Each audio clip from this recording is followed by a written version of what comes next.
Welcome to the 31st Annual MLK Day Symposium here at the University of Michigan. My name is Robert Sellers.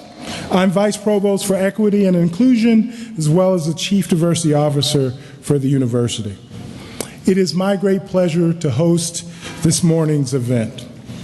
The University of Michigan's celebration of MLK Day in the form of its MLK Symposium represents one of the most extensive commemorations of the life legacy of the Reverend Dr. Martin Luther King occurring anywhere in the world today. In addition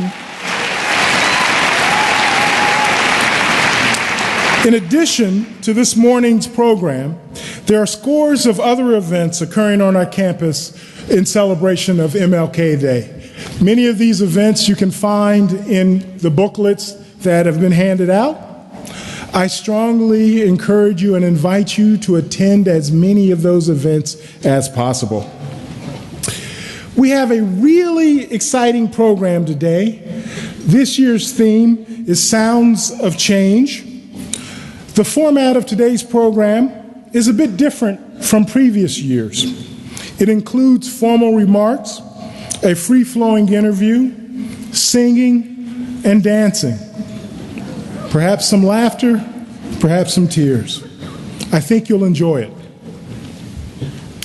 Before we get started with the program, I do want to take this opportunity to welcome those of you who are watching today's symposium on our live stream feed, including those of you who are at the Detroit Center, as well as those who are at the various overflow auxiliary facilities on campus. See me? Let's wave. I would also like to take this time to acknowledge and welcome a special group of high school students and their parents who are in attendance today here at Hill Auditorium. With the students and parents from Southfield and Ypsilanti who are here as part of the Gear Up program, please stand.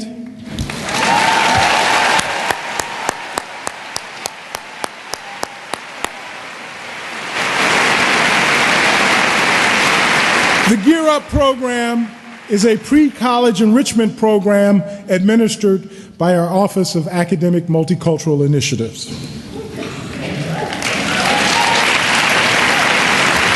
As I mentioned earlier, we have a really full and exciting program today. So why don't we go ahead and get started? First up are some opening remarks by our president. Dr. Mark S. Schlissel is the 14th president of the University of Michigan. In his short 2.5-year tenure as president, he has consistently articulated a belief that while talent is equally distributed in our society, opportunity is not.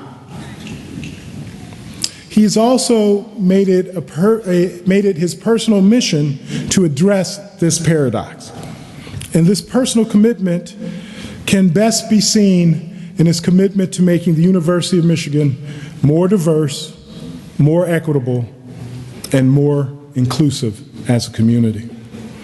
And the best evidence of that is his championing and his directing of resources to the university's diversity, equity, and inclusion strategic planning process. He's been a wonderful partner to work with. He's also been a friend. It is my great pleasure to introduce President Mark S. Schlissel for our opening remarks.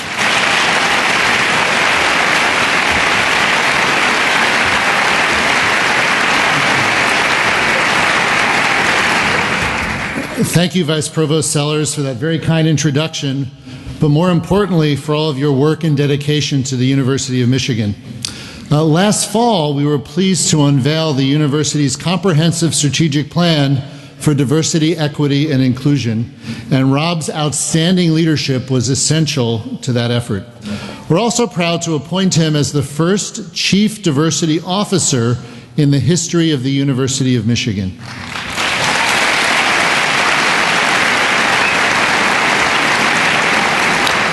I'd also like to thank you all for joining us today in one of our nation's largest celebrations of Dr. King's life and work. It's an honor to be here for the University of Michigan's 31st annual Reverend Dr. Martin Luther King Jr. Symposium. I want to express my utmost gratitude to the faculty, students, and staff all across the campus who've made this symposium so special, including the University of Michigan Reverend Dr. Martin Luther King Jr. Symposium Planning Committee, the Office of Academic Multicultural Initiatives, and of course our special guests, Amy Goodman and Issa Rae.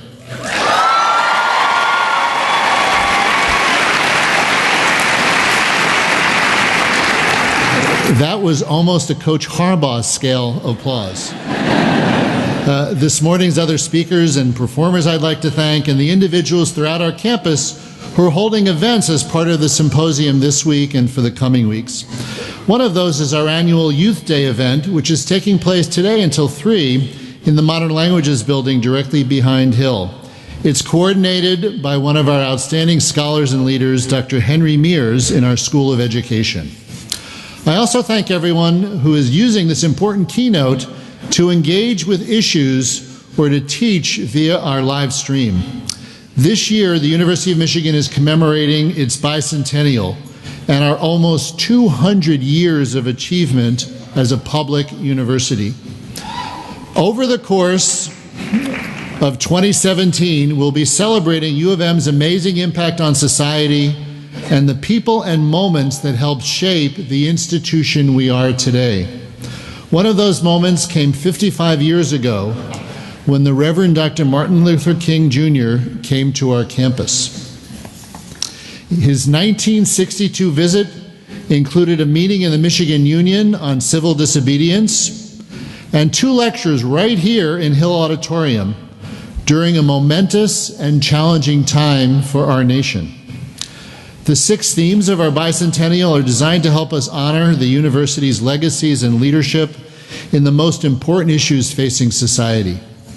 The themes are serving the people, pursuing ideas, creating and inventing, teaching powerfully, challenging society, and forever hailing. The University of Michigan's role in advancing civil rights is an indelible part of our history with deep ties to each of our bicentennial themes. Throughout our 200-year history, members of our community have led the way and made landmark contributions during this journey toward equality. Our bicentennial would be much less historic without their efforts and commitment. So, as we honor our first 2 centuries and begin a third, let us use this occasion to both celebrate and learn from those who came before. We can celebrate and learn from the student activists who have demonstrated that we must do better, and we must never forget that the fight for justice is ongoing.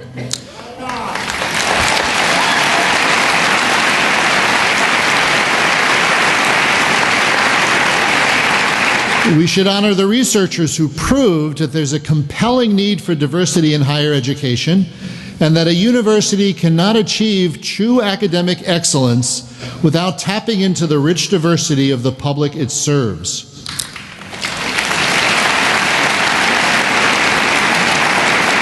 I want to honor the members of our community who have persevered in their support of diversity over many decades through court cases and changes in the law because it's the right thing to do.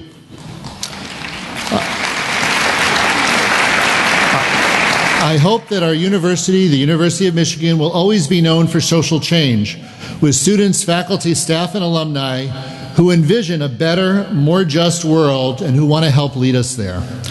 Likewise, I hope that we'll always learn and listen to those whose voices and actions created the sounds of change. The sounds of change we're examining with the theme statement of this year's MLK Symposium. These sounds resonate among us all and remind us of the work that still needs to be done. I'm proud that the University of Michigan is a place that can unite a diverse array of talents, people, and perspectives in service of social justice. As the theme statement says, Dr. King realized that the preservation of a nation is based on how willing and often its citizens play their instruments in harmony. This quality is perhaps our most important strength as we work to seek greater levels of diversity, equity, and inclusion. Together, we are creating the sounds of change that will truly and fully let freedom ring. Here at the University of Michigan, we're a home of students who speak out against hatred and discrimination. We have scholars like Professor Martha Jones, who's using the bicentennial to stimulate thinking about those moments in the university's history when we did not lead the way for equality. And Eugene Rogers, who directed the Michigan Men's Glee Club's acclaimed performance of 7 Last Words of the Unarmed.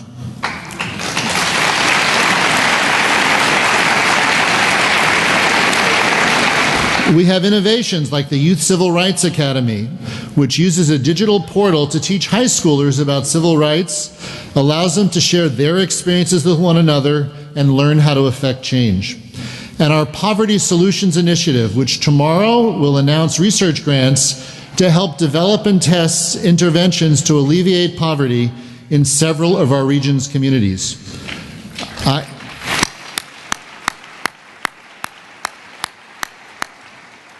I know there are many, many more individuals at the University of Michigan who are helping to define our 3rd century as a public university. I want to thank everyone who's helping us uphold our shared belief that diversity, equity, and inclusion are key to individuals flourishing, to educational excellence, and to the advancement of knowledge at our great university.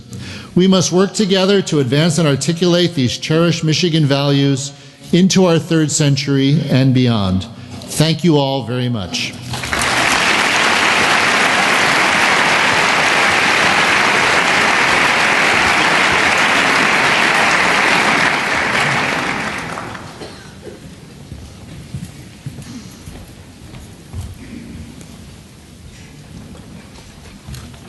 Thank you, President Schlissel, for those inspiring remarks. In this country, we often begin large gatherings, such as major sporting events or events like this, with the singing of the national anthem. However, recent events have led to a more thorough interrogation of the cultural and political meaning of this practice. In keeping with this year's theme of the MLK Day celebration, Sounds of Change, we will hear a special rendition of the national anthem. This special rendition may cause you to re-examine your own view of this most patriotic of practices. But before we hear the special rendition, Dr. Mark Clegg will provide some framing remarks before introducing our special performers.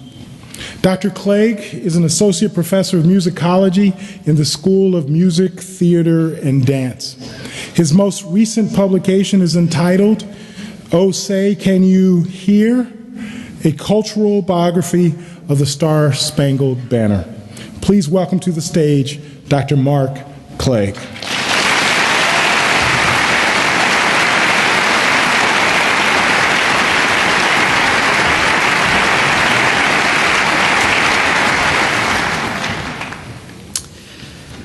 When he began kneeling during renditions of the U.S. national anthem, NFL quarterback Colin Kaepernick recruited the Star-Spangled Banner as a vehicle for protest.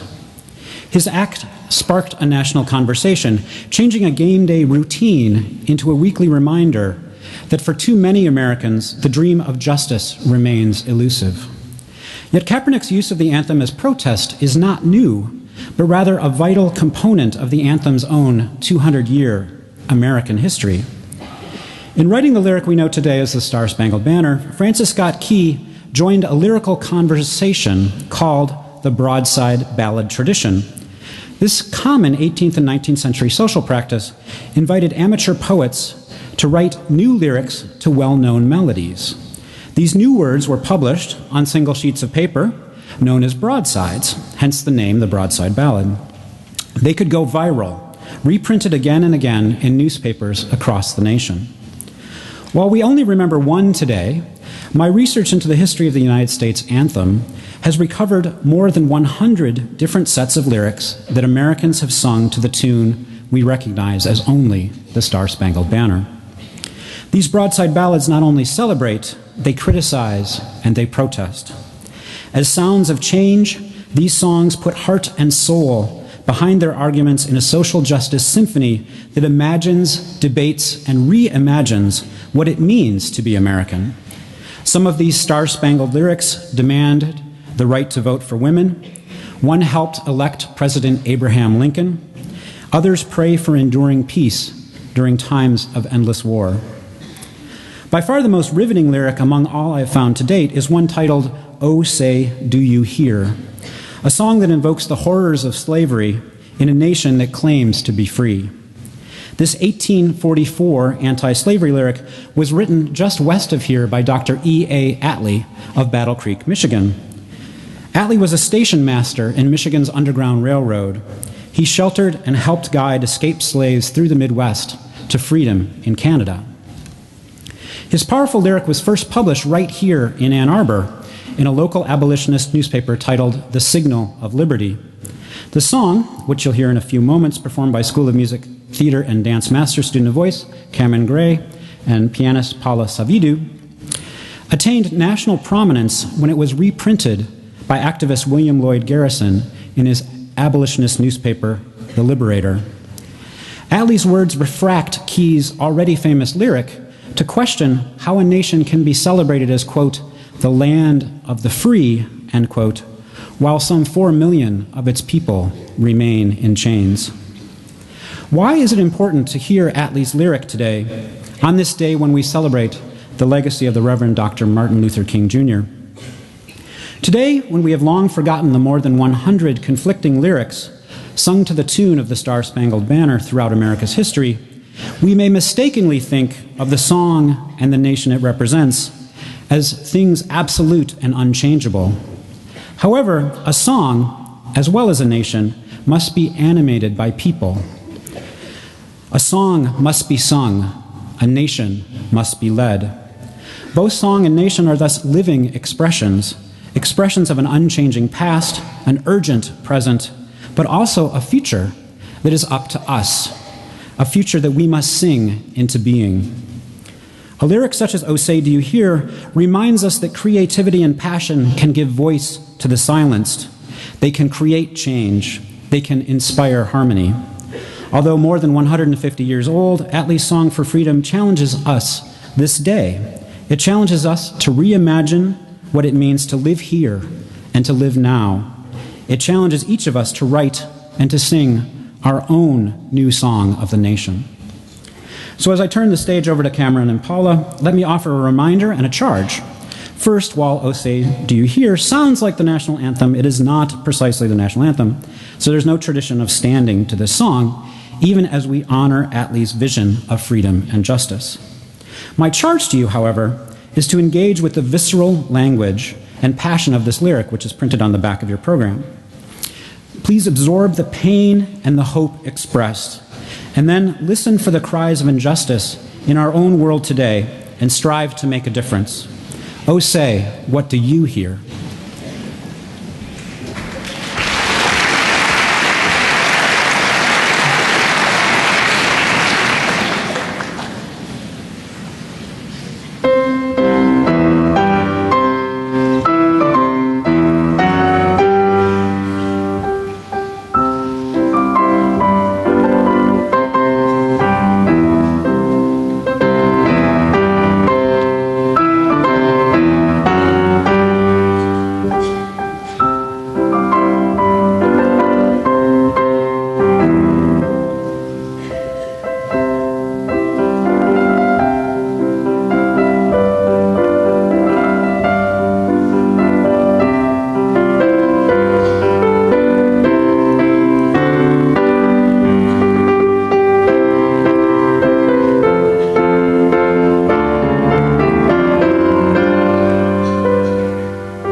Oh, say, do you hear at the dawn's early light the shrieks of those bondmen whose blood is now streaming from the merciless lash while our banner in sight, with its stars marking freedom, is fitfully gleaming. Do you see the backs bare?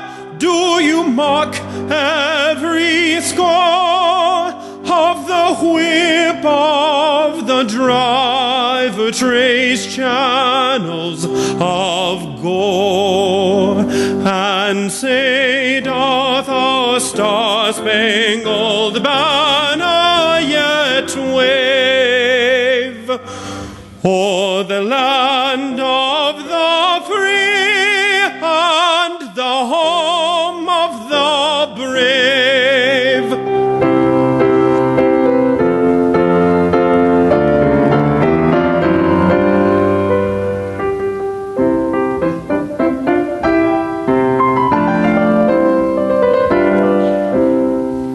Shall we ne'er hail the day when as free men shall stand? The millions who groan under matchless oppression shall liberty shout in our heaven-rescued land, ne'er be shed by the slave in our blood-guilty nation.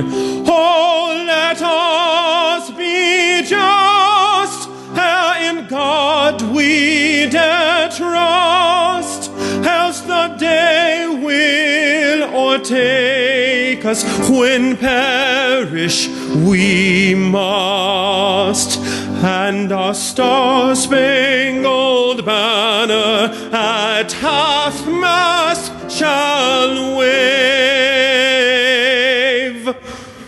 o'er the deathbed of freedom, the home of the slave.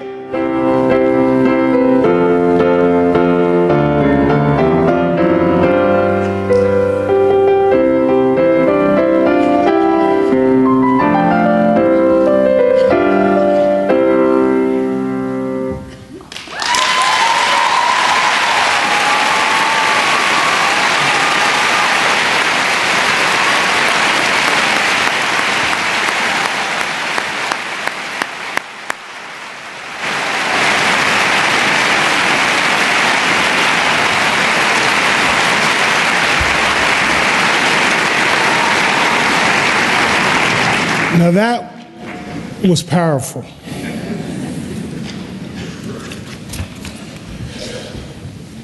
It is now my pleasure to invite to the stage Alyssa Brandon, who will do the honors of introducing our keynote speakers. Alyssa Brandon is an undergraduate student in our College of Literature, Science, and Arts. She is majoring in communication studies with a minor in Japanese language and culture. Alyssa is a former seniors news editor for the Michigan Daily and a former senior editor for Michigan in Color. Please join me in giving her a warm welcome.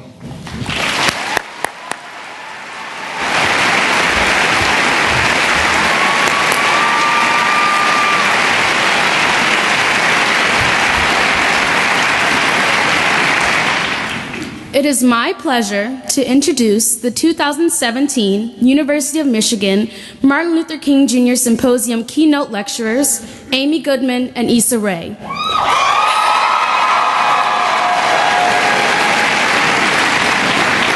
I'm particularly excited to introduce our speakers because I admire them so much as writers and storytellers. Considering my work as a former senior news editor for the Michigan Daily and a former senior editor for Michigan in Color, I appreciate Amy Goodman and Issa Rae for sharing stories that are sometimes difficult to express. Stories that expose harsh realities, but are necessary to build empathy and to encourage others to be unapologetically authentic. Their work inspires writers like me to continue our fight for justice and inclusion. And today, I'm confident our two uniquely phenomenal keynote speakers will inspire you too. First, I will introduce Amy Goodman. Amy Goodman is an award-winning investigative journalist, author, and syndicated columnist, and the host of Democracy Now!, which just celebrated its 20th anniversary and airs on more than 800 public television and radio stations worldwide.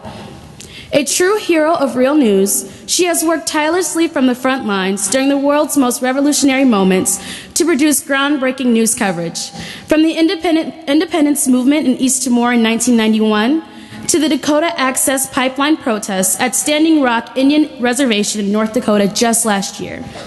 As a result, Goodman is a recipient of several awards and honors in and outside of journalism, such as the Right Livelihood Award, widely known as the Alternative Nobel Prize. She is the 1998 recipient of the George Polk Award for the radio documentary she co-produced, Drilling and Killing, Chevron in Nigeria's Oil Dictatorship, which exposed the oil company's role in the killing of 2 Nigerian villagers in May of 1998. Goodman also won numerous awards for the radio documentary she co-produced from her coverage in East Timor, including the Robert F. Kennedy Prize for International Reporting, the Alfred I. DuPont Columbia Silver Baton, the Armstrong Award, and more. She is the author of 4 New York Times bestsellers, and her latest book, Democracy Now!, 20 Years Covering the Movements Changing America, looks back over the past 2 decades of Democracy Now! And the powerful movements and charismatic leaders who are reshaping our world. Goodman's work demonstrates the power of independent journalism and the struggle for a better world. Everyone, please join me in welcoming one of the heroes of journalism, Amy Goodman.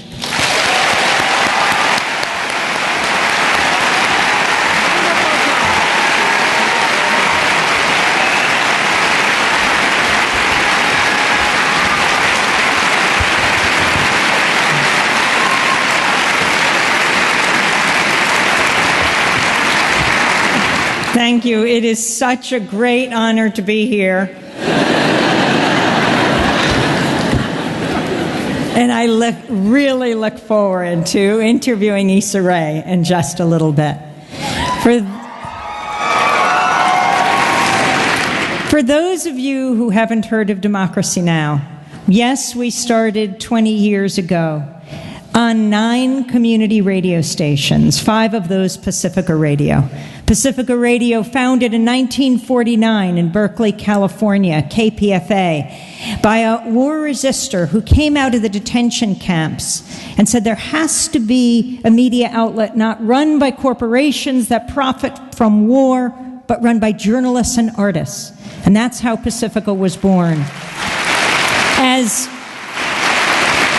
George Gerbner, the former dean at the Annenberg School of Communications at the University of Pennsylvania, would say, not run by corporations that have nothing to tell and everything to sell that are raising our children today. And so Pacifica was born. KPFA in Berkeley, 49, KPFK in Los Angeles, 1959, my station in New York, WBAI in 1960, WPFW in Washington, 1977, and KPFT in Houston, 1970. That's the only radio station, KPFT in the Petro Metro of Houston, the only radio station whose transmitter was blown up. They went on the air in the spring of 1970, and within a few weeks, the Ku Klux Klan strapped dynamite to the base of the transmitter and blew it to smithereens.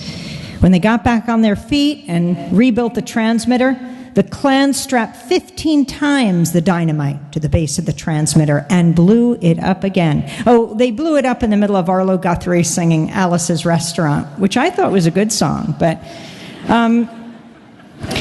So then they work for months to rebuild, and in January of 1971, it's a national event. They're going back on the air. Arlo Guthrie comes back to Houston to finish his song live on the air, and that phoenix rises from the ashes, and it's still broadcast today. I can't remember if it was the Grand Dragon or the Exalted Cyclops, because I often confuse their titles, but he said it was his proudest act, blowing up the Pacifica station.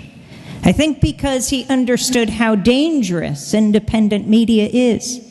Dangerous because it allows people to speak for themselves. And when you hear someone speaking from their own experience, whether it's a Palestinian child or an Israeli grandmother, whether it's an uncle in Afghanistan, an aunt in Iraq, whether it's a young person from Ferguson or someone poisoned in Flint, when you hear someone speaking from their own experience, it challenges the stereotypes. I'm not saying you'll agree with them. I mean, how often do we even agree with our family members? But you begin to understand where they're coming from. It makes it much less likely that you'll want to destroy them. That understanding is the beginning of peace. I think the media can be the greatest force for peace on earth. Instead, all too often, it's wielded as a weapon of war, which is why we have to take the media back.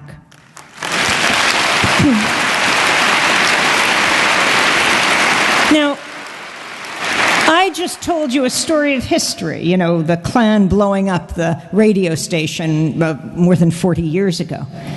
I cannot believe in 2017 we are still talking about the Ku Klux Klan today.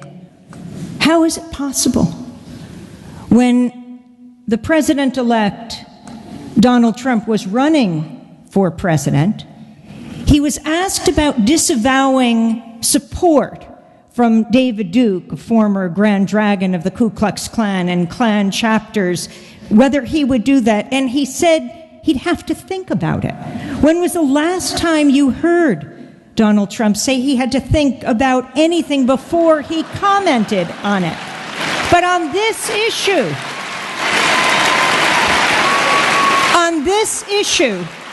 he had to weigh it. What was it that he had to weigh? Which Klan chapter in the United States it was? This is extremely serious.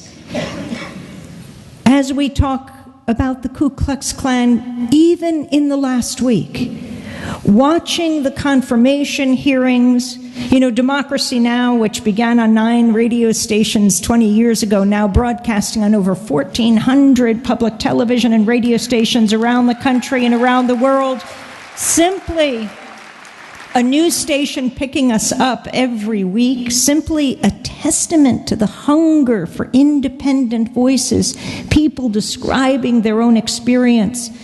But to be there watching these hearings, the confirmation hearings of the various cabinet picks, let's go to Senator Sessions. The first of the confirmation hearings in the Senate Judiciary Committee, the very same committee who 30 years ago rejected Senator Sessions, at the time not senator, but President Reagan had nominated him for a federal judgeship. And when a president nominates a federal judge at that time, in 1986, the fact that he was denied by the Senate Judiciary Committee that had happened only once before in the previous half-century. So what was the controversy all about in 1986, 30 years ago, that was raised again this past week? When Senator Sessions was U.S. Attorney in Alabama, he presided over the indictment of leading voting rights activists. Oh, Evelyn and Albert Turner. Albert Turner, close ally of Dr. King, marched with him, and they were considered the leading voting rights activists in the Black Belt of Alabama, where for years no African Americans voted. They had brought the number up to something like 70,000, and so they were indicted for voting rights fraud. Even the judge at the time threw out half the charges before the trial, and then the jury acquitted them of all remaining charges. It was that indictment, that trial, that led so many of the Democrats and the Republicans in the Senate Judiciary Committee to say no.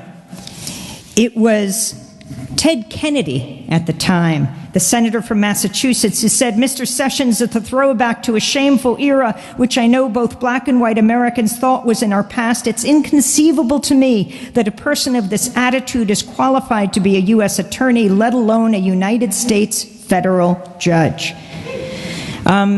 The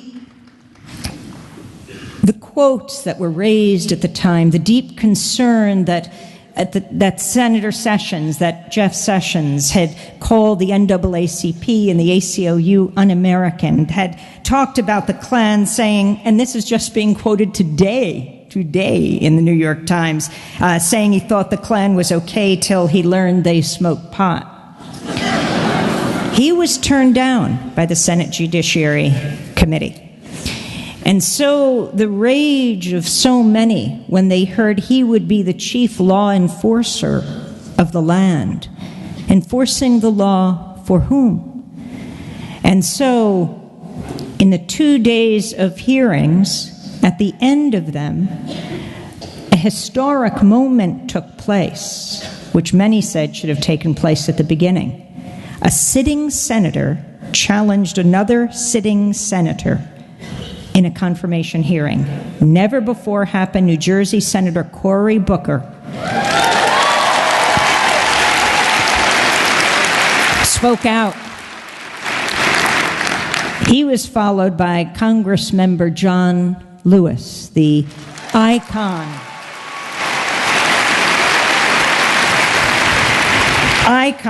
of the civil rights movement. Congressmember Cedric Richmond, who also spoke, said, I want to express my concern about being made to testify at the very end of the witness panels. To have a senator, a House member, a living civil rights legend testify at the end of all of this is the equivalent of being made to go to the back of the bus. You see, when a senator or a congressman wants to testify in a hearing, they are accorded the privilege of testifying first. And so there they were at the end. Only one Republican senator on the Judiciary Committee remained to hear their testimony. Senator Sessions was born in Selma, Alabama. His name steeped in the Confederacy. Jefferson Beauregard Sessions III, named for his father and his grandfather. That name, Jefferson Beauregard Sessions. Jefferson for Jefferson Davis, the president of the Confederacy. Beauregard, General Pierre Beauregard, who quit West Point when the Confederacy seceded to oversee the opening salvo of the Civil War, the firing on Fort Sumter. Selma, Alabama. And that also brings us to this weekend and how honored I am to be here on Martin Luther King Day, honoring the great civil rights, human rights leader. Selma, Alabama, John Lewis. You may have heard about the Twitter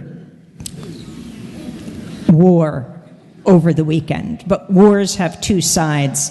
It was the president-elect, preparing to become president this week, took the time to attack John Lewis, icon of the civil rights movement, many-term member of Congress, who this past week said on NBC he did not consider Donald Trump to be a legitimate president. In response, Donald Trump tweeted that he represents a crime-infested district and that Congressman Lewis is all talk, no action. So we engage in Democracy Now! In fact-based journalism. I can't even believe that term is being used today, as if there is another kind. But let's go back to the historical record. All talk, no action. March 7th, 1965, Bloody Sunday. A young man named John Lewis, one of the organizers of the Student Nonviolent Coordinating Committee, SNCC, led 600 other voting rights activists. This was just days after yet another young African-American man had been killed by police. This was back in 1965. Led voting rights activists over the Edmund Pettus Bridge in Selma. Edmund Pettus Bridge, named for the U.S. Senator, Confederate soldier, former Grand Dragon of the Ku Klux Klan. Led the voting rights activists over the Edmund Pettus Bridge, and they were attacked by Alabama state troopers. This nonviolent group was met by massive force. John Lewis would not stop. His head, his skull was fractured, and he continued with these marches. Dr. Wood King would join on the second attempt and the third successful attempt to march from Selma to Montgomery. No matter what your political persuasion, it is hard to describe John Lewis as a man who does not take action.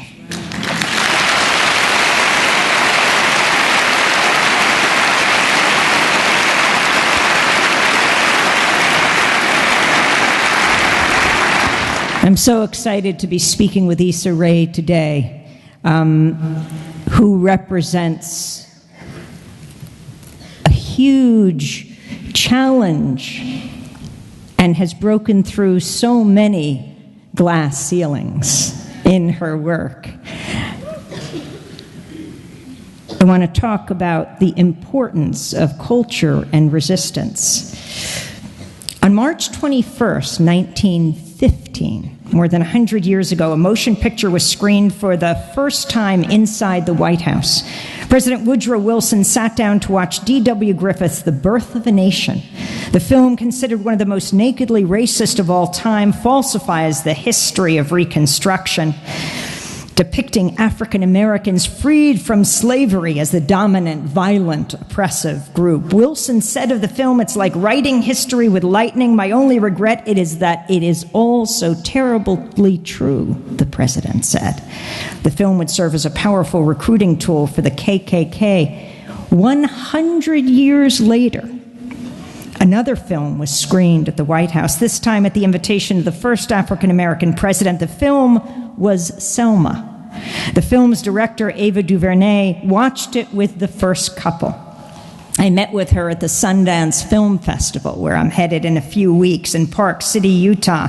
In 2012, she was the first African-American woman to win the festival's Best Director award for a previous film. She said it was so beautiful to be in the White House in 2015 with a film like Selma, knowing that in 1915, the first film to ever unspool at the White House was The Birth of a Nation. Selma, the story of one of the key moments in the civil rights movement. You know that story, Selma to Montgomery, the march led by none other than John Lewis, police beating and bloodying him, fracturing his skull. DuVernay's film put that march into historical context. She said, "Selma's the story of justice and dignity. It's about these everyday people. That's what I loved about it. It's about the power of the people. It is also the film about Dr. Martin Luther King Jr., who played a central role in organizing the marches." She said, "There's been no major motion picture released by a studio, no independent motion picture in theaters with King at the center in the 50 years since these events happened, when we have biopics of all kinds of ridiculous people and nothing on King." Ava said, "No cinematic representation that's meaningful and centered, so it was just something," she said, "I couldn't pass up." How important it is to honor Dr. King today. I was here at the University of Michigan just a few years ago on the 50th anniversary of the first teach-in around the Vietnam War. The first in the country happened right here at the University of Michigan. An educational act of resistance. I was here with the late, great Tom Hayden, who just recently died, who was one of the most critical organizers of that, and was a graduate of the University of Michigan, editor of the Michigan Daily. And that's what I want to speak to when it comes to the legacy of Dr. King and his bravery in so many ways. In 1967, April 4th, 1 year to the day before he was assassinated, Dr. King took to the stage, the podium at the Riverside Church in New York, where we just celebrated our 20th anniversary. The Riverside Church, an historic place, thousands packed in to hear the great civil rights leader. He was speaking out for one of the first times against the war in Vietnam. He was warned even by his inner circle, Martin, don't do this. You've got the President of the United States, the most powerful person on earth, wrapped around your finger. You got him to sign the Civil Rights Act in 64, the Voting Rights Act in 65. This is not your war. Do not alienate him. And he said no. He saw the war as part of a seamless web. And he addressed the audience. And he said about the country he loved, about the United States, his own country. He said it's the greatest purveyor of violence on earth. He was castigated. The mainstream press went after him. I have the Life magazine issue, the Washington Post and other papers. They said he sounded like he was reading a script out of a transcript from Radio Hanoi, that he had done a disservice to his cause, his country, and his people, to which he simply doubled down and kept on speaking out against the war, saying, I cannot possibly speak out against the violence in the ghettos in this country and not speak out against what is happening abroad, against, he sadly said, my country, the greatest purveyor of violence on earth. A year later, April 4th, 1968, he would go to Memphis to march with sanitation workers who were simply trying to organize a local of AFSCME, the American Federation of State, County, Municipal Employees.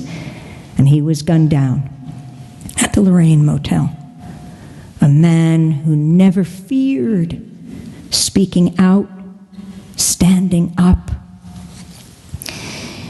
One of the women who really was responsible for his launch onto the main stage of this country, yes, women, was Rosa Parks. Rosa Parks,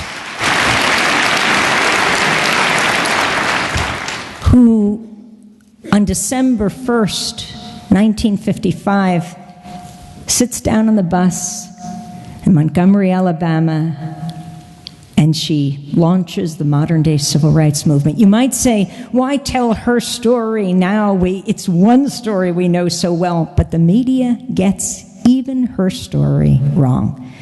A few years ago, when Rosa Parks died, we at Democracy Now! Raced down to Washington. She was the first African-American woman to lay in state in the Capitol Rotunda. Then her body was brought to a local church before the huge funeral in Detroit. And there were thousands of people. Oprah was inside. Cicely Tyson was inside. And thousands were outside. They had erected large loudspeakers, and it's often more interesting to be outside, so we're interviewing people. We asked a college freshman, a young woman, why are you out here? And she said, oh, I emailed my professors this morning. She said, I told them I won't be in class, I'm going to get an education.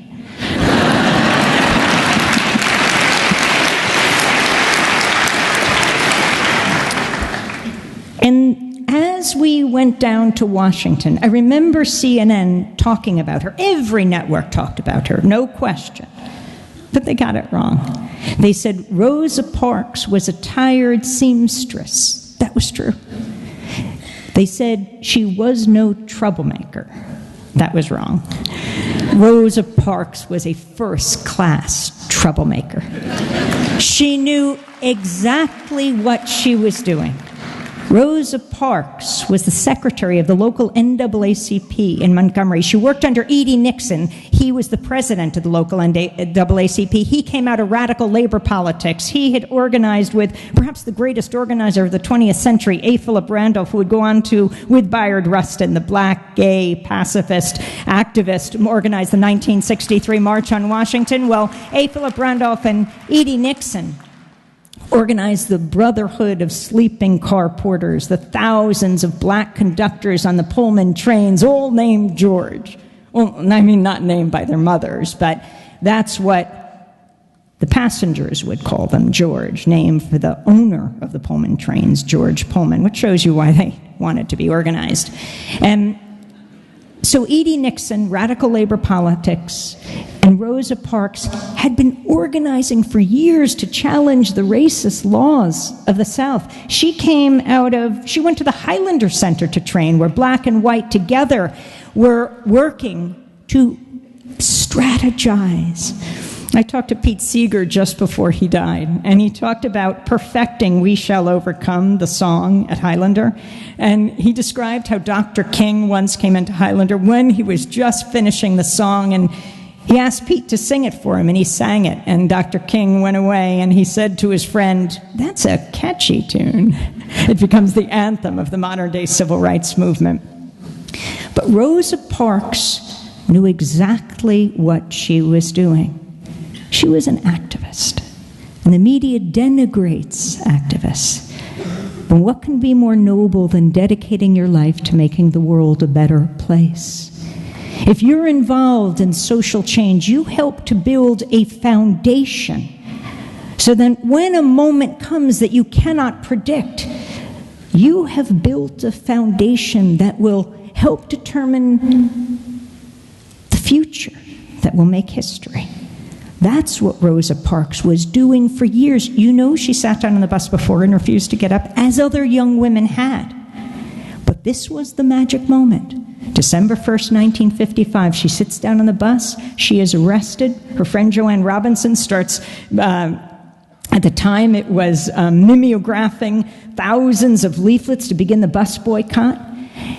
The Montgomery Improvement Association has its meeting December 5th, 1955, a few days later when Rosa's in court, and they choose as their leader a young minister who just moved into town, Dr. Martin Luther King. They launched the bus boycott. Within a year, the transportation system is integrated. Dr. King makes history. Rosa Parks, how incredibly brave this woman was. Because just go back a few months before she sat down on that bus. It's the summer of Emmett Till. Emmett Till, a 14-year-old boy from Chicago. He's the only child of his mother, Mamie Till. And she doesn't want him in the city for the summer, so she sends him to Money, Mississippi to be with his aunt and uncle and his cousins. And one night he's ripped out of bed by a white mob. He's tortured, he's beaten, he ends up in the bottom of the Tallahatchie River. They said he wolf whistled at a white woman. Emmett had a stutter. And his mother taught him, before you speak, when you feel that stutter coming on, whistle. When his body was dredged up and sent back to Chicago for the funeral, his mother did something incredibly courageous. She said she wanted the casket open for the wake and the funeral. She wanted the world to see the ravages of racism, the brutality of bigotry. And so thousands streamed by and saw. And then Jet Magazine and other black publications took photographs of his mutilated, distended head, and they were actually published. And they were ingrained into the history of this country.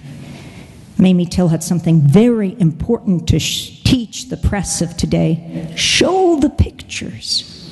Show the images. Could you imagine if for just 1 week we saw the images of war, which continues? Afghanistan, the longest war in U.S. history, continues, even in Iraq and Syria and Yemen. If we saw the images of war, if we saw the front page of the papers every day, just imagine for 1 week of a child dead on the ground and a story about what happened to her and her family. If we, at the top of every TV and radio newscast, we heard the story of a woman in Yemen, her legs blown off by a cluster bomb or by a drone strike, who she was, why she was in this wedding party, who was getting married. If we saw those images of a soldier dead and dying for just 1 week, Americans are a compassionate people. They would say, no, war is not the answer to conflict in the 21st century.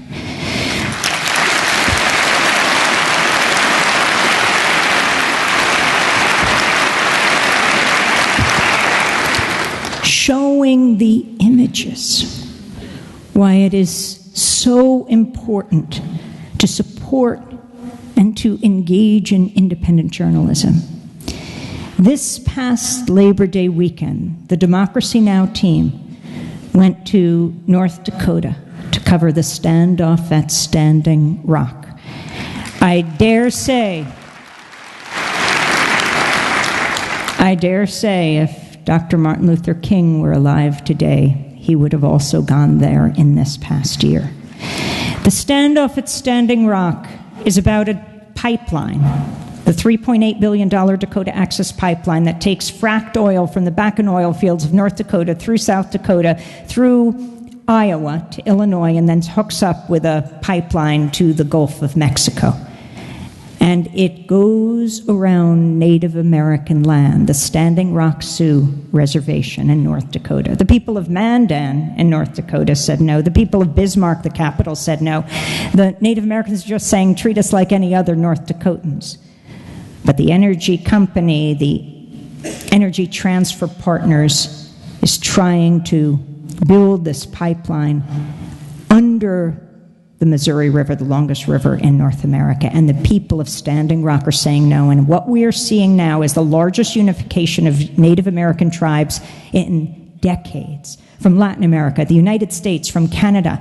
April 1st, the first resistance camp, the Sacred Stone Camp, started by, the informal historian of the Standing Rock Sioux, LaDonna Brave Bull Allard. She opened her property and said, come to the banks of the Cannonball River and resist. And then hundreds, and then thousands, and more camps grew up. And that is the standoff. So we went to see what was happening. We cover the movements changing this country and changing the world. And what we found horrified us.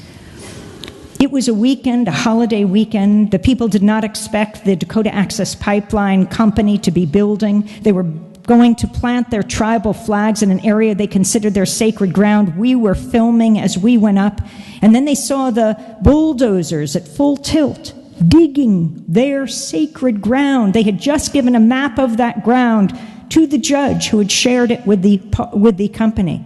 And the company the next day, because the judge was going to rule in a few days, leapfrogged over where they were working and went after the sites that the Native Americans had identified.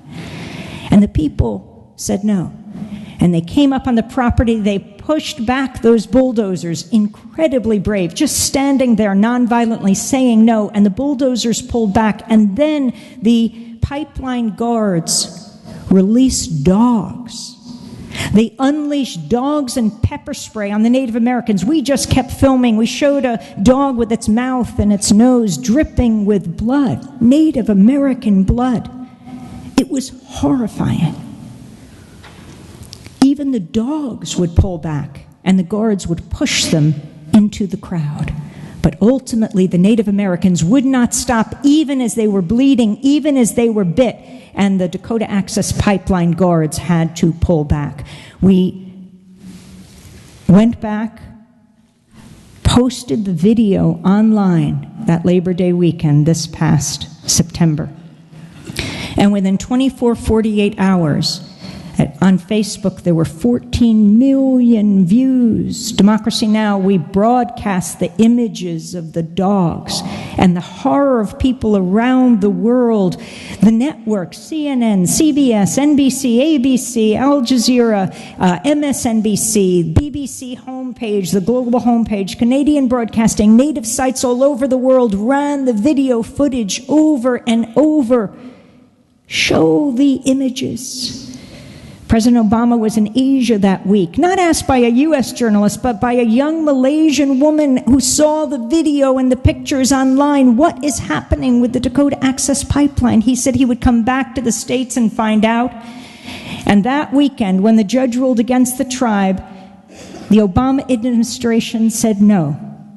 They would stop the drilling for a moment to evaluate. And on December 5th, they released their final decision that the final permit would not be granted for now under the Missouri, which is water for more than 10 million people.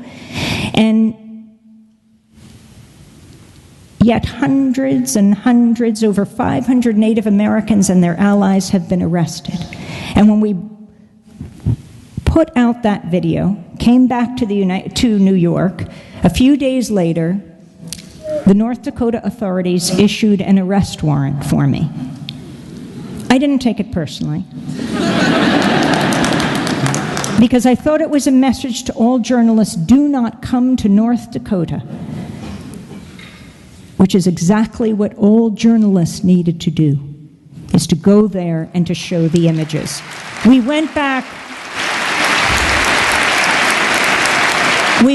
to challenge the charges a month later, and as we flew into Bismarck, the prosecutor admitted he didn't have any grounds for the charge and dropped it, though he would recharge me with riot. I asked my local North Dakota lawyer, what does that mean? He said it would only mean a month to a year in prison. I don't know about his life, but that mattered to me.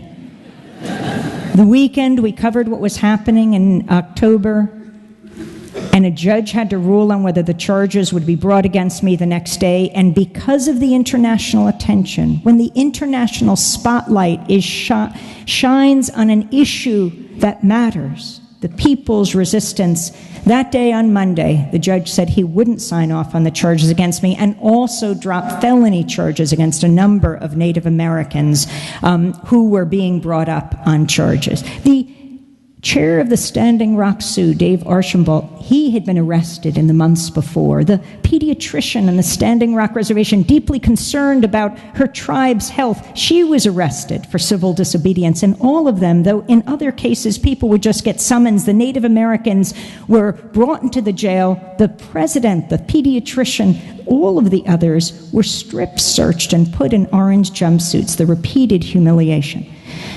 But as I end up this talk, I think about Winona LaDuke and speaking to her that day of the dogs. Winona LaDuke of the White Earth Reservation in Minnesota, who was there, who said, I am not going to spend the next 10 years of my life fighting pipeline after pipeline. Though it remains to be seen what will happen if the cabinet pick for the Secretary of State is confirmed. The CEO of ExxonMobil, Rex Tillerson, who even Mr. Trump calls Mr. Exxon. The Department of Energy, the choice, Governor Rick Perry of Texas, who when he stepped down as governor within 2 weeks went on the board of Energy Transfer Partners, the company that runs the Dakota Access Pipeline. Winona LaDuke stood amongst the teepees and the resistance camps, and she said to Jack Dalrymple, the Republican governor of North Dakota, she said, this is my message. You are not George Wallace. This is not Alabama. This is 2016, she said. Think Birmingham, the dogs, Selma, the amazingly brave young John Lewis, and the other hundreds of marchers. This is the history that we must remember.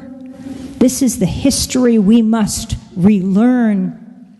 And we need a media that gives voice to all of the movements today. The Black Lives Matter movement, the environmental justice movement, the gay, lesbian, trans, queer movement, the peace, the war and peace movement, all of these movements that are making this country great. I'll end back in World War II. A brother and sister named Hans and Sophie Scholl.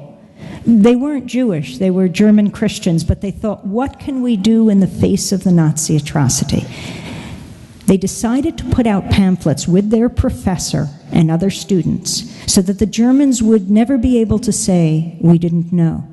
And they published a series of 6 pamphlets. On one of them were written the words, "We will not be silent." They had them spread everywhere, in alleyways, in schoolyards, in marketplaces, under cover of night. But they were caught by the Nazis, Hans and Sophie and their professor. They were charged, they were tried, they were convicted, and they were beheaded. But that philosophy, that motto, should be the Hippocratic oath of the media today, should be the Hippocratic oath of us all today. We will not be silent. Democracy Now!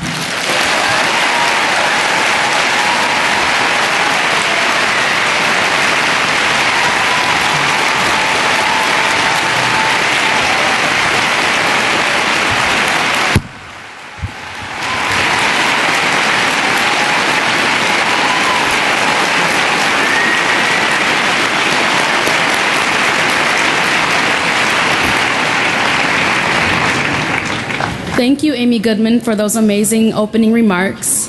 I especially appreciate the way that you've connected events of the past to events of the present, and I think it's important for us as a community to understand the link between the two as we process and respond to our current socio-political climate.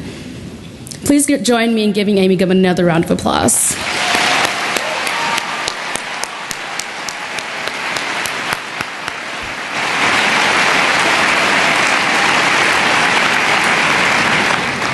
Now I will introduce Issa Rae.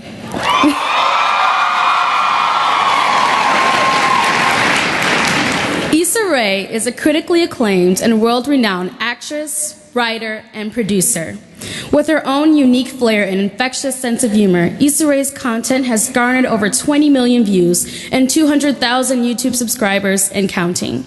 She won the Shorty Award for Best Web Show for her hit series, The Misadventures of Awkward Black Girl, and has written a New York Times bestseller under the same title.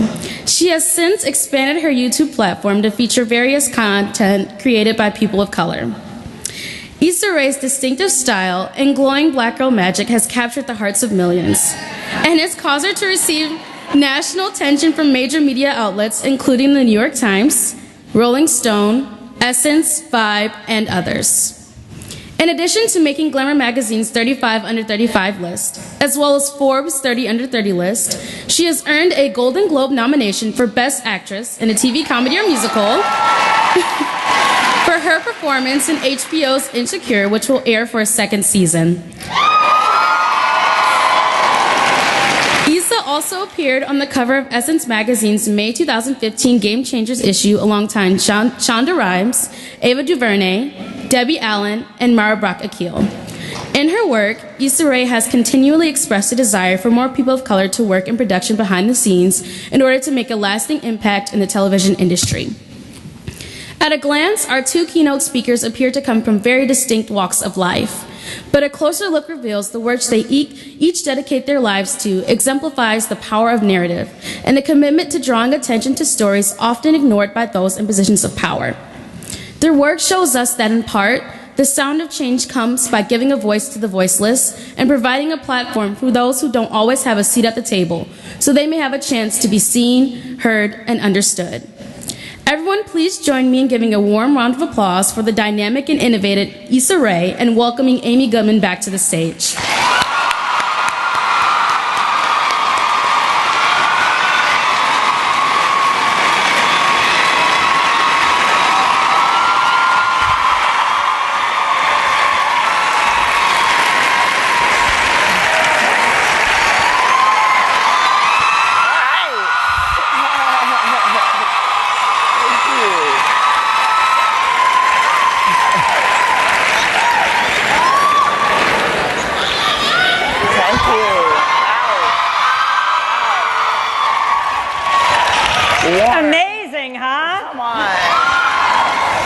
Your talk was And I amazing. get the Thank you. honor of asking Issa Rae questions, but also with help from you, because questions have been submitted. Well, you just heard, among other things, that Issa was on the cover of Essence as a game changer. And I don't know about you, but I want to know how she became this remarkable woman that she is. Issa, we'll start off, just give us a little bit of your biography before we get to Awkward Black Girl. Tell us about your family, where you grew up, how you ended up doing these webisodes that broke through the world and touched so many people. Well, first of all, it's an honor to just even talk to you. You know, I've been a fan, and I used to listen to you on my commute to my passionless job. You know, starting in 2008, 2009. So to be here talking to you is just a really full circle experience. And I grew up in LA. I was born and primarily raised in LA. Anybody from LA? I wanted to come out to YG's F Donald Trump, but I felt like that wasn't very kingly. But I grew up there. My dad felt like my family didn't have enough discipline. My brother specifically, and was like, we're moving to Senegal, where he's from. So, what? Is there a Senegalese person? Okay, girl, knock it up.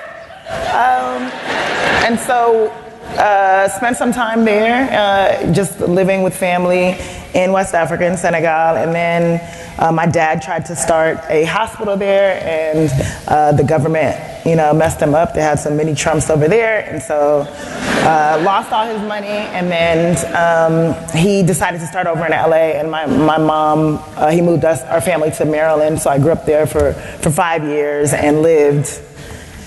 I went to predominantly white schools and kind of felt out of place, but at home I always felt like, I'm the only black girl here. I'm one of 2 black kids here. And by the time I moved back to Los Angeles in middle school, I went to a predominantly black high school and just didn't really fit in. And a lot of those experiences I've mined for my work now. And a lot of my work now focuses on just those feelings of being out of place and feeling uncomfortable and feeling, you know, awkward and insecure, which happen to be 2 shows that I've done.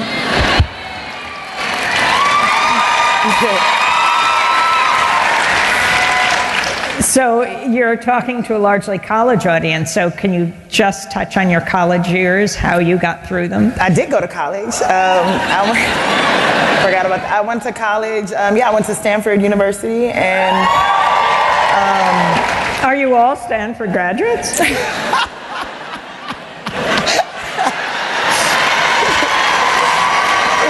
Yes. Okay, girl, go Card.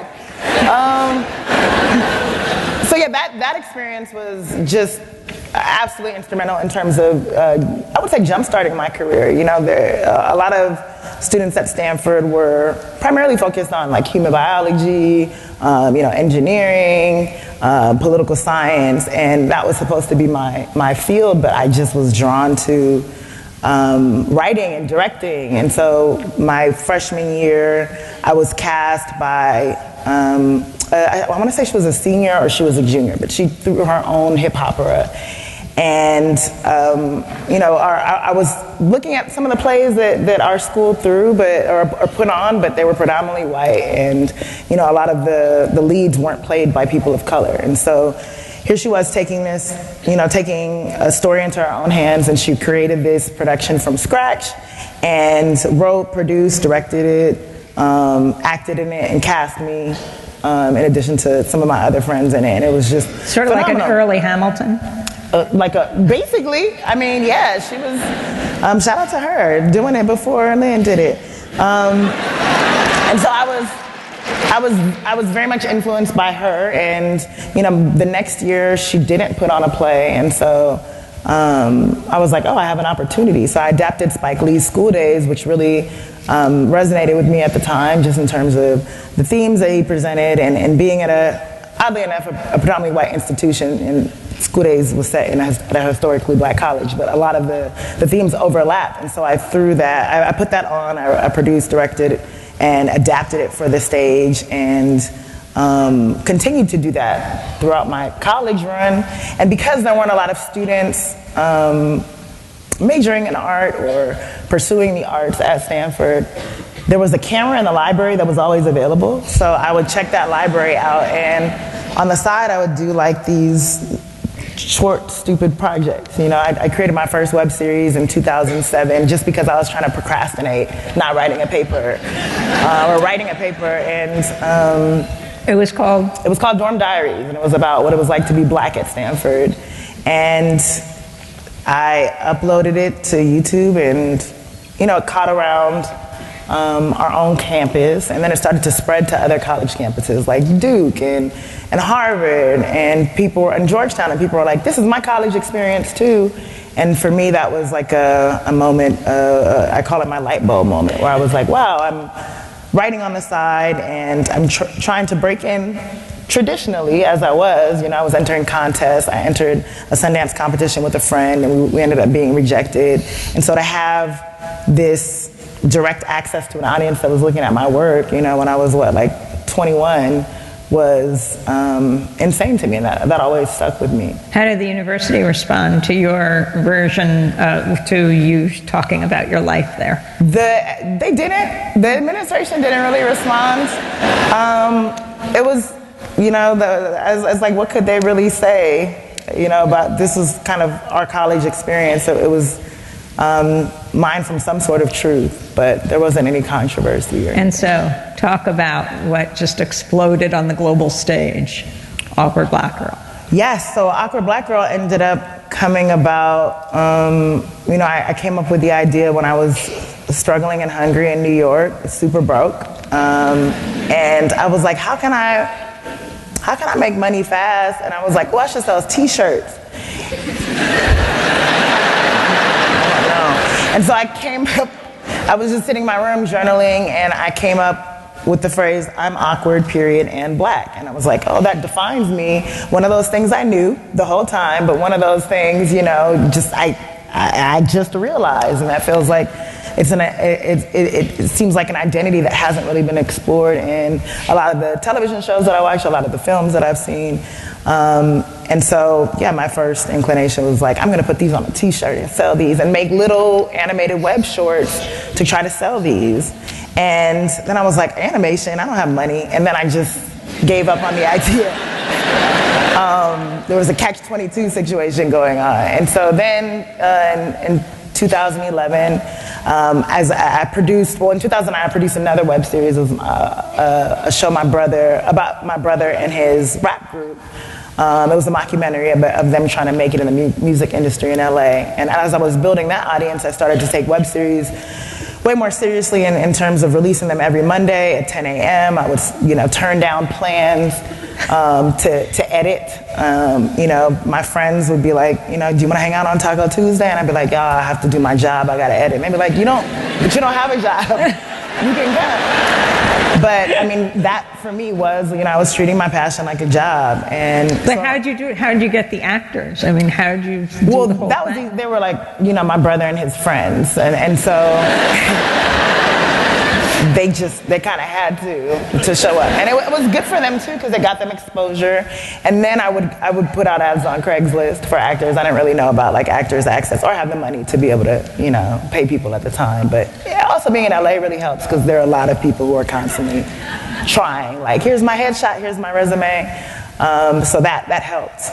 And during that time of just creating content constantly and consistently, I decided to revisit doing this idea, Awkward Black Girl, that I had, and I wanted to cast a friend from DC who I'd worked with in Dorm Diaries. And when I came up with the idea in New York, it was convenient. She was like, yeah, I'll commute to DC. But when I hit her up when I was in LA, you know, a couple of years later, I was like, hey, I have this role for you. Are you still interested in playing? And she was like, girl, I'm a lawyer. I can't do that.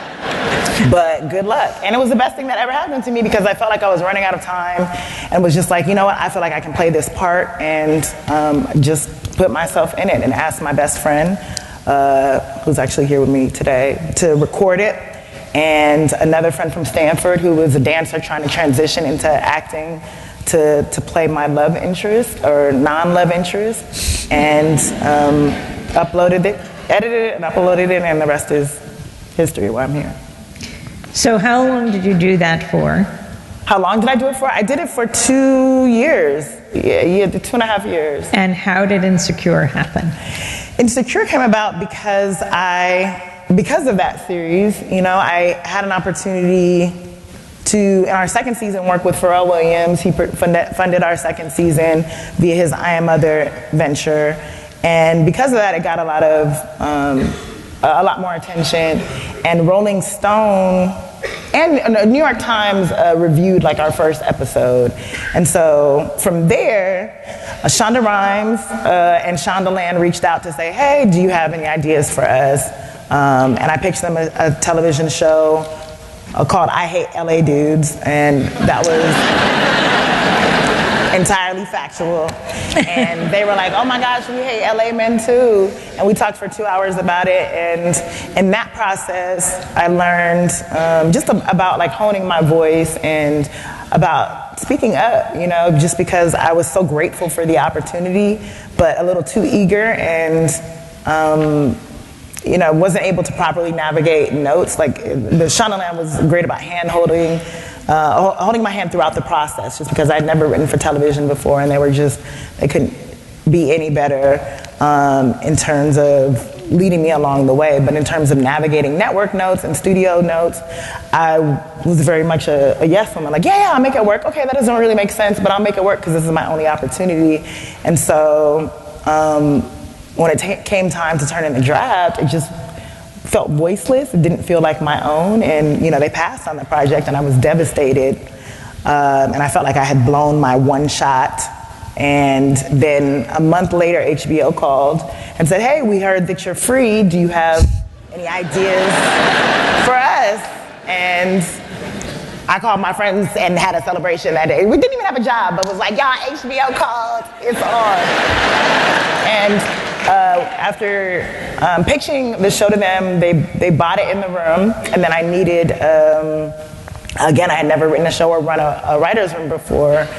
And so my management company and HBO, they said you should meet with other people to see if anybody would be able to run your room with you and produce the show with you. And they introduced me to Larry Wilmore, and they were like, if you like him, great.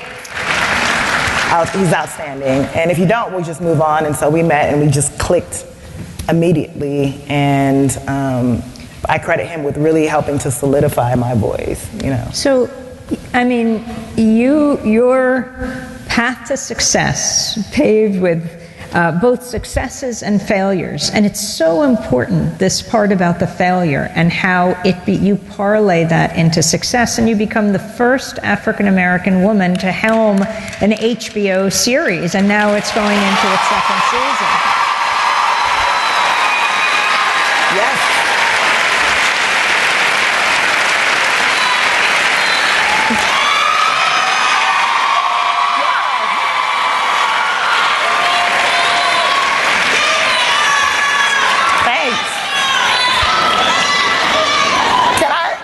Bring y'all like home with me. This is talk about directing, writing, and playing you. I mean, when you were back here, you were saying, "Oh, it's the writing that I love." I do. I love the writing the most, and I have not taken on the directing, at least for Insecure directing.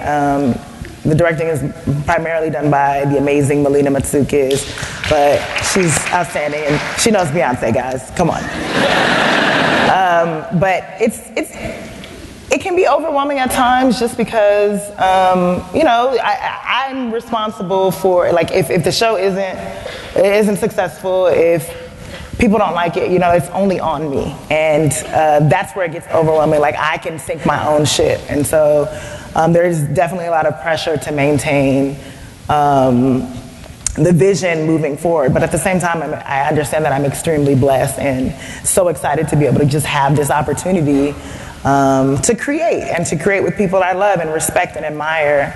And for me, it's been opening so many doors for people around me and people who I've met along the way, people I've worked with since Awkward Black Girl, since, I did my other show, Fly Guys, and I just see it as a ticket to continue to produce with other creators of color, which is what we're doing currently. And I have an opportunity with HBO, currently with a first look deal where we're producing. They've basically given me access to produce content in the same way that I do on my YouTube channel, but for them.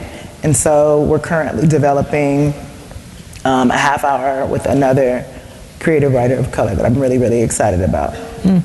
So there are a lot of questions that people submitted. Among them, how do you use your work or plan to use it to push back one-sizeism in the entertainment industry, especially toward actresses? One-sizeism?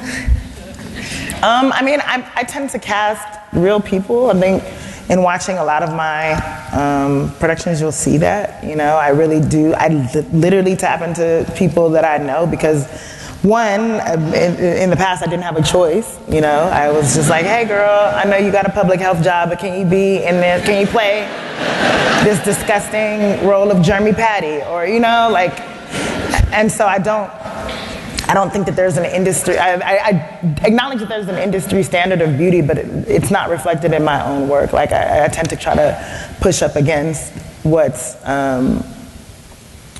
considered classically beautiful and what's considered attractive by Hollywood standards. Another question is, what has your natural hair journey been like? Someone asked. It's been rocky. It's been full of experiments. Thank you, girl. Thank you. You see all this kitchen in the back. I'm sorry, this all in the back. It's been a journey. I've had to grow to love my natural hair for sure. I think, when I was in high school, tried to hide it constantly, and because perms and presses were in, and my mom was always like, I would get you a perm or press, but your hair's too thin to do that. And I'd be like, Mom, what do you know? And I remember taking a stand and being like, Mom, I'm gonna get this perm. I'm 12 and you can't tell me anything. And she was like, you do not need to do it because your hair is gonna fall out. And I did it anyway, and my hair fell out. And my mom was like, that's what your bald-headed ass gets. But after that journey, and I cut off all my hair post-college, and that really, I feel like, changed my life for the better, just in terms of embracing who I was, and I felt like the weight that we put on our hair is just so, it's kind of ridiculous, and for me, it allowed me and afforded me a freedom and a newfound confidence, and now I love my hair. It's been and I work with a great natural hairstylist. Shout out to Felicia Leatherwood, who does amazing styles with all lengths of hair, whether your hair is this long or, longer. Can you talk about what it meant to be nominated for a Golden Globe?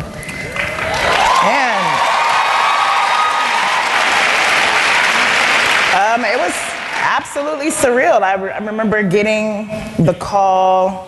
It was like 5 in the morning, obviously, because the East Coast announces it first. And I remember getting a call at like 5:30 and just ignoring it because I was like, it can wait. And then, my phone was blowing up, and, looked up the news and saw that I was nominated. And it was a bittersweet moment for me because I was like, it's just me. And it realized, just to know how many people work on the show and how many people put so much, blood, sweat, and tears. No blood, let's be real, but just sweat and tears into the project. But, it's just, I was talking to Melina about it, just like, I wish it were all of us. And she was just like, girl, it is all of us. You're the show. And that, in a sense, made me feel better about it. But it was just such an honor to just even be included among the company that I respect and admire so much.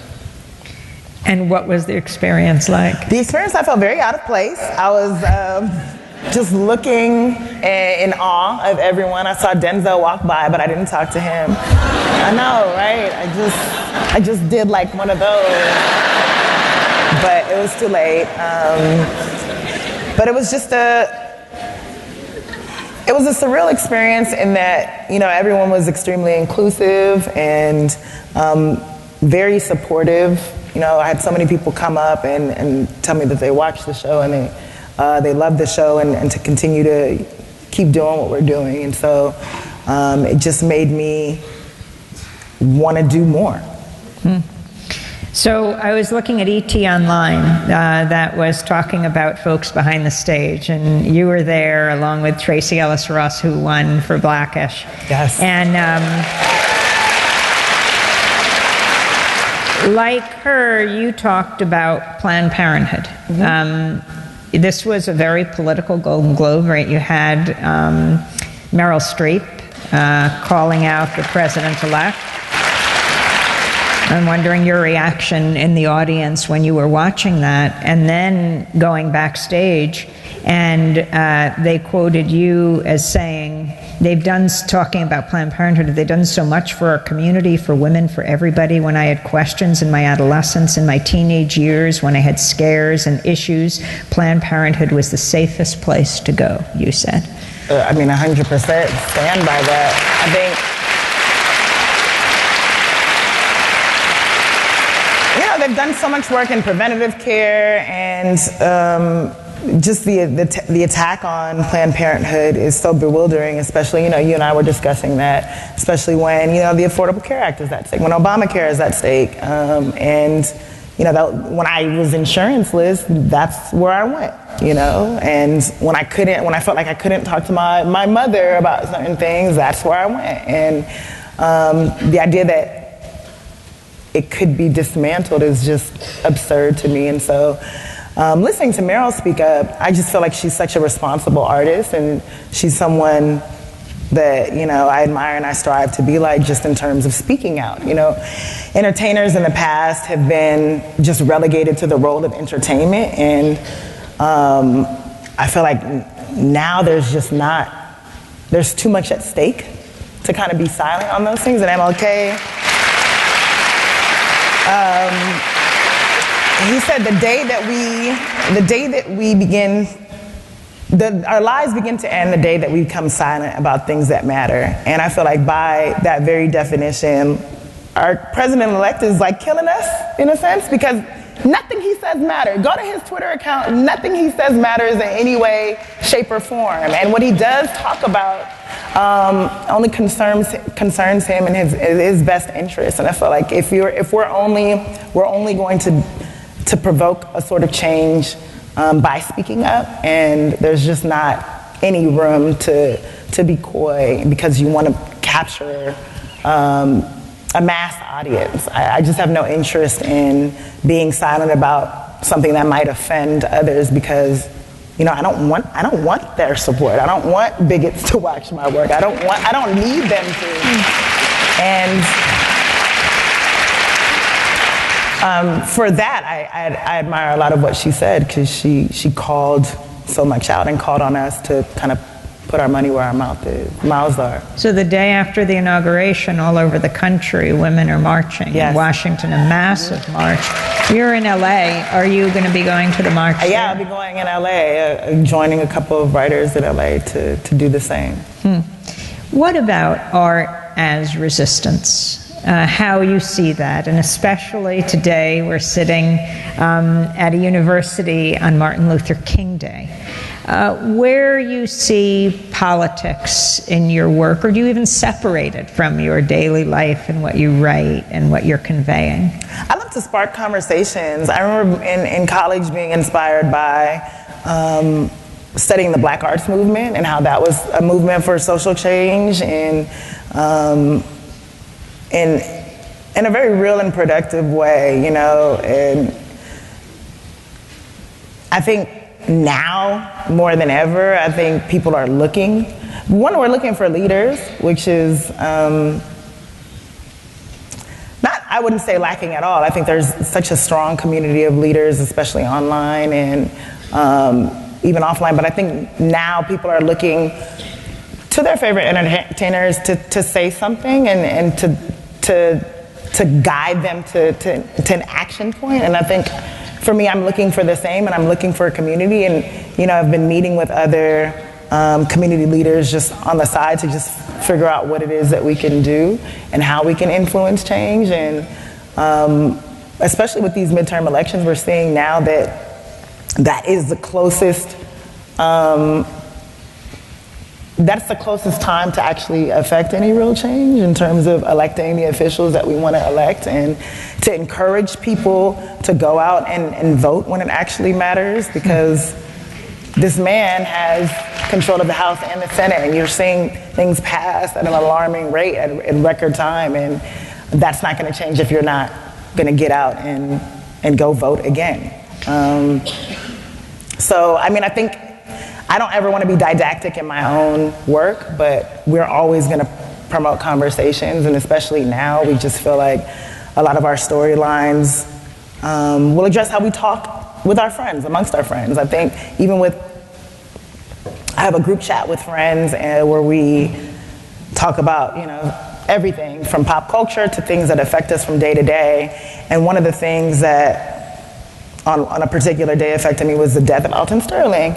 And we were all just talking about how there was another black death, and how they were saying how they had to go to work and face their white coworkers and face the fact that they just didn't have they weren't carrying the same burden. They weren't carrying the weight of just frustration, and they could live in this bubble of oblivion, of willful oblivion. And so we were just talking about our feelings and wishing that we could do something, and it ended up starting a fund for his family. And that, for me, was just a tiny thing that we could do, that we could use our platform to do, and to show, like, hey, this is a small token. We can raise money for his kids, and so many people reached out, so many people helped, that we ended up raising like over $700,000 for his kids. And I think people are just looking for actionable steps. I think people are ready and willing to help. They just want to know how, and they want to know the answers. And a lot of that work is just being done through social media. As you go to bigger stages, do you feel more constrained about what you can do, like from when you were doing Awkward Black Girl to doing Insecure, for example? Are things you can't do that you could do first? Because of this specific expressing platform? Things. Well, I used to talk a lot of shit, and that's the only thing that I feel like I've held back on. I kind of don't want to anymore. I'm way more careful with my words, but that just comes from getting older and hopefully wiser, and just being careful about what I choose to speak up about. But other than that, no, I feel like I have more opportunities to say things. I just want to say the right things. That's it. Mm-hmm. And do you feel you have a larger stage to speak out, but in your art, in the Insecure, have you gotten into situations where they say, we don't want you to go there? Absolutely not, no. I think if anything, they encourage it. And that's what I love about that particular, that's what I've always wanted to be on a network like HBO, and HBO itself, just because they are very raw and they're very authentic. They support authenticity in a way that kind of mirrors the internet. I think nothing will ever top being able to just create something from scratch, put it out, and have instant feedback. Nothing will top that. And if anything, that's the biggest thing separating, creating work online and creating work for a network, is just the time. But other than that, I feel like I have full creative freedom to approach any subject. Who have you been most inspired by? Ava DuVernay, Shonda Rhimes, Mara Brockett Keel, Gina Prince Bythewood, Debbie Allen. I just have so many black women inspire me. Like I really do just daily find new women to be awestruck by and inspired by. And they just mean so much to me. I like to model myself and my career based off of, obviously women who I look up to and who constantly challenge obstacles and who do the unthinkable and who do the unexpected. And, I consider myself an impulsive person, and so inspiration for me comes, in doses everywhere. Ava DuVernay just did this amazing documentary, 13th. Yes.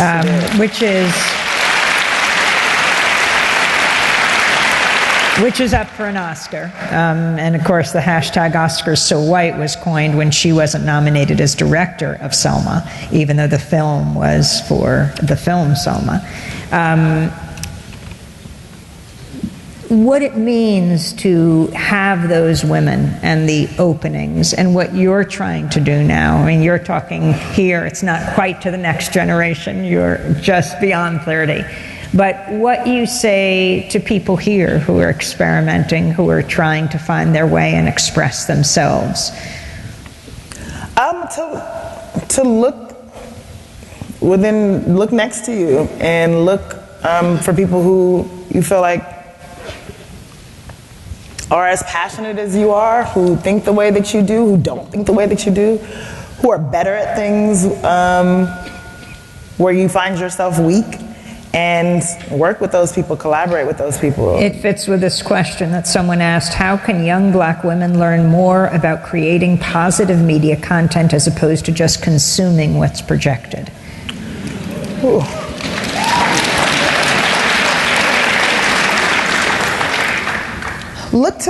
There's too many positive examples around me. I think that's what spurred me into action, is just watching, being in college. I think, I want to say Flavor of Love was super popular. Either Flavor of Love or I Love New York. And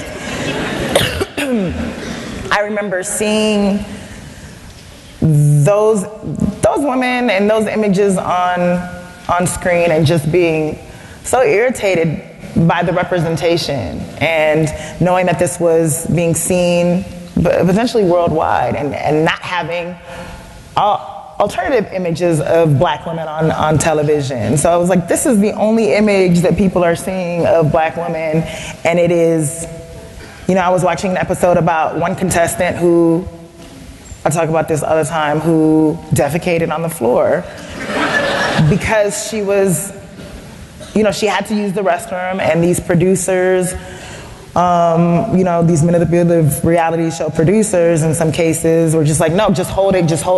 We're about to do whatever his equivalent of the rose giving ceremony was. I think he gives them clocks. And they were like, just hold it. And so she held it for as long as she could, and then she ended up pooing on the floor on this television show, and they aired it, and then she still stayed.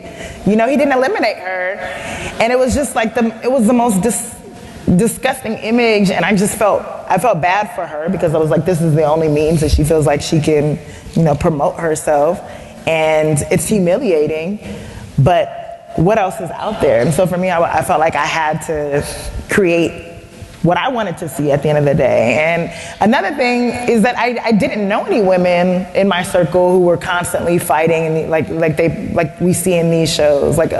So many of the women in my social circles were supportive and are supportive and are amazing and are ambitious and do so much, and that's what I wanted to see reflected. And so my advice is to just look into your circle and project what's real to you, and that's the most authentic and truthful type of work you can put out there. What is your process of writing? How do you most focus?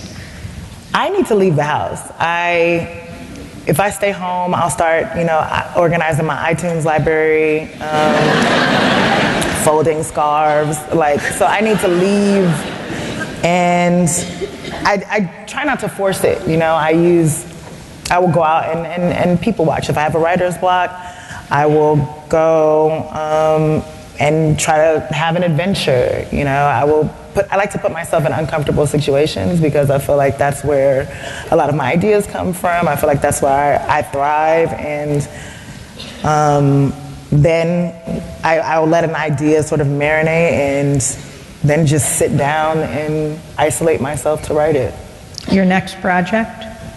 My next project, I have a lot of different projects that I'm working on. I'm writing a film, I'm writing, I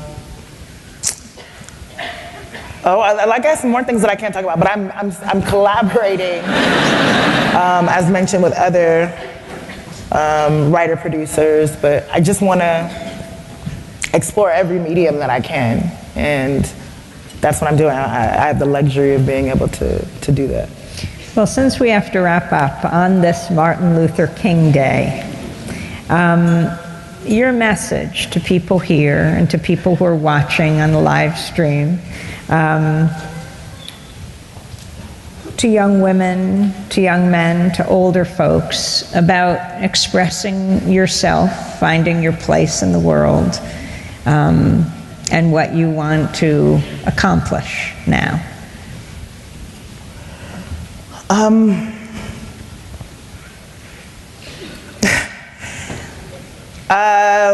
For me, I just want to continue being authentic. I want to come from a place of truth always. I want to make a difference in a way that's, long lasting and that is impactful. When I think about who has influenced me in my youth and who I've been able to look to as examples, I want to be able to do the same thing, just via art. And my appreciation for artists who have, extended beyond their specific medium to help the masses and to really enforce a greater change. Just that's what appeals to me the most, and I'm trying to find my way of doing that. And it's a journey, but I just really feel now more than ever dedicated to doing that. What effect did the first African American family in the White House have on you for the past 8 years, and then where you see us headed now?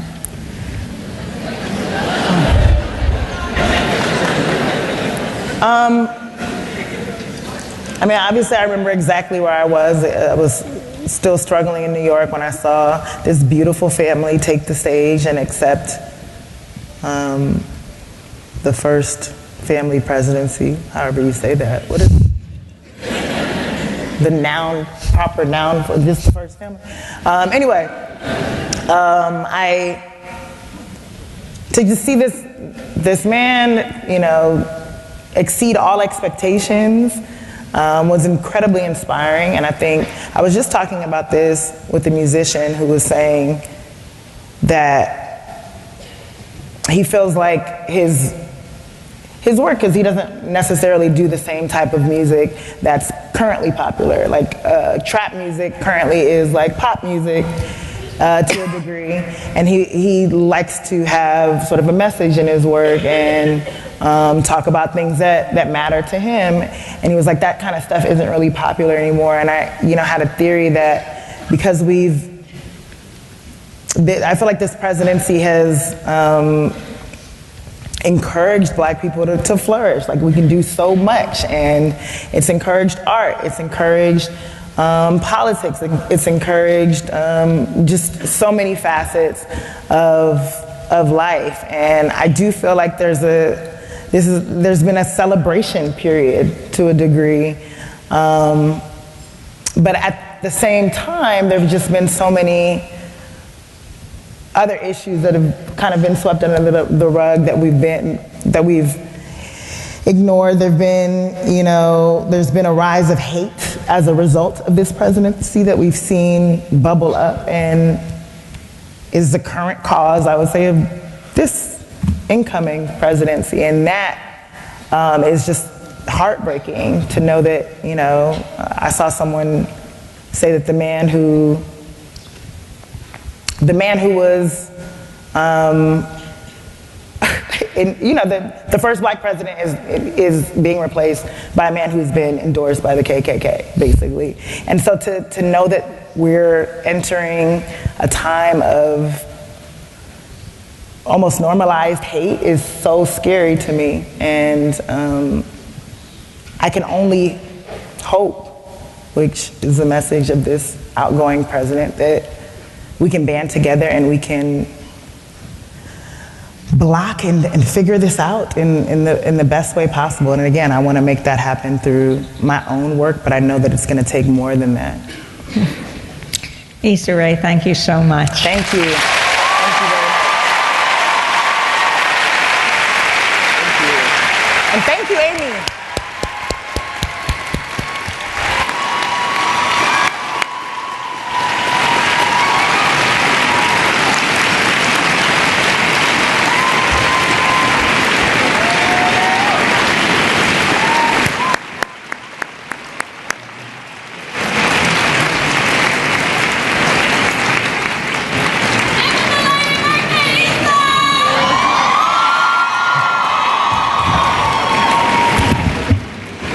So did you like that? Please join me again in thanking our keynote speakers, both Amy Goodman and Issa Rae.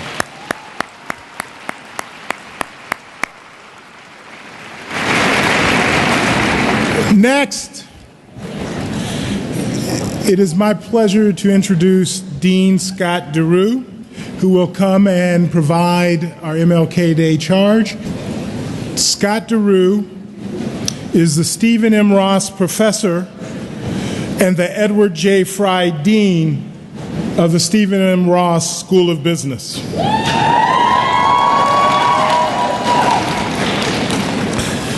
Please welcome to the stage Scott DeRue.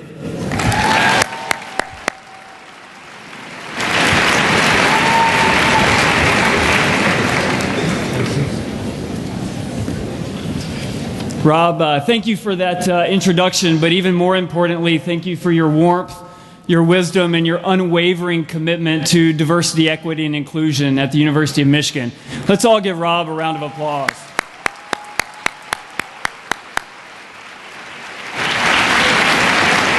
It is truly an honor to share the stage with people like Amy and Issa, who I believe are icons of our modern-day civil rights movement, a fight, a movement that will and must continue. So let's give them another round of applause as well.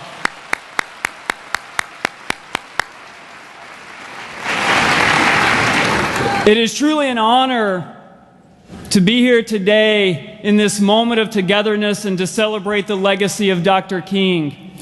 You see, like Dr. King, I believe, as I'm sure all of you do as well, that it is our privilege and our responsibility to bring people together and give voice to those that are traditionally not heard.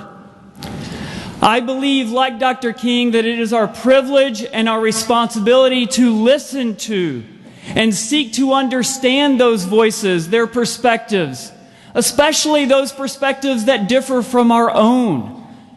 Because that's when we learn, that's when we grow, that's when we progress as a society. Like Dr. King, I believe it is our privilege to live in a diverse world and our responsibility to embrace that diversity to create a better world for all. Indeed, our diversity is our greatest strength, but only when and only if we create an inclusive community and equity for all.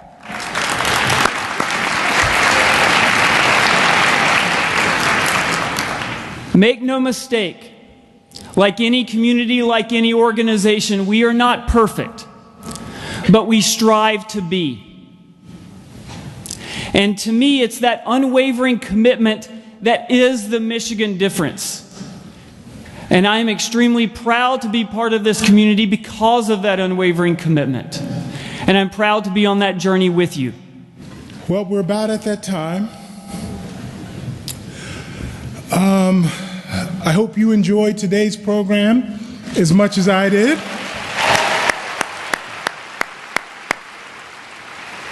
Please join me in thanking all of today's program participants for sharing with us today. Please thank.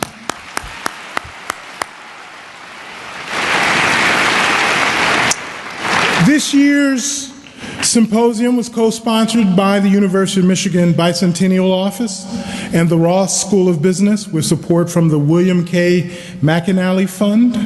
Please join me in thanking them for their support.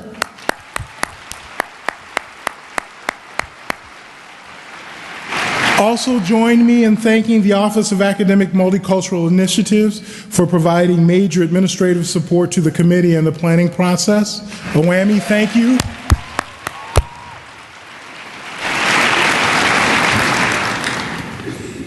This year, as always, the MLK Symposium was organized by the MLK Planning Committee, which is made up of a group of dedicated staff and faculty from across the university. Would members of the Planning Committee please stand?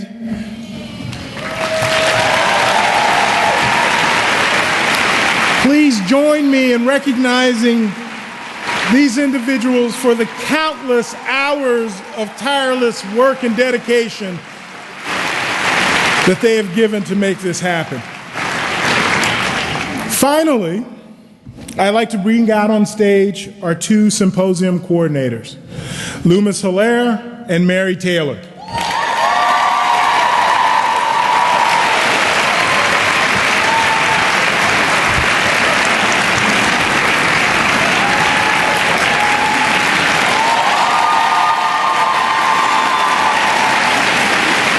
These two individuals, along with the others that I named, are the reason that we are able to enjoy this wonderful program today, as well as to be able to coordinate the many, many other events that are here on campus. I just personally want to thank them for all the hard work that they've been doing over many years.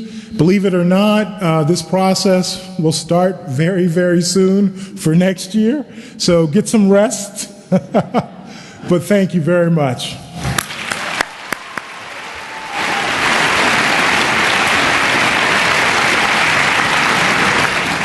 I hope that you would agree with me that today's program is in keeping with the celebratory spirit of Reverend King's birthday, as well as the celebratory spirit that went in making this birthday a federally recognized holiday. I was fortunate enough to be a student back at Howard University so many years ago. Howard in the house? When we had a series of marches on the Capitol to make this birthday a national holiday. And seeing literally thousands of folks walking and braving the cold of DC in January and listening to Stevie Wonder and many other illustrious civil rights advocates making the case for this holiday is one of the things that has shaped my life. I was also fortunate enough to be here back at the very first King holiday celebration at the University of Michigan, and feeling and experiencing that feeling of celebration, camaraderie, and also a sense that there was still work to be done. I hope the content of today's program instills both that celebratory spirit as well as an understanding that there is still work to be done. I hope today's program inspires each and every one of us to do our part, no more, but definitely no less, to do our part to make this university, this country, and this world a better place. If we do that, there is absolutely no doubt that we will succeed. So thank you all for coming this morning. Once again, I invite you to continue to participate in our many other events. If you have questions about those events, please either look at your program or also look at the MLK Celebration website. So I hope to see you again this time next year. And thank you, good afternoon, and happy MLK Day.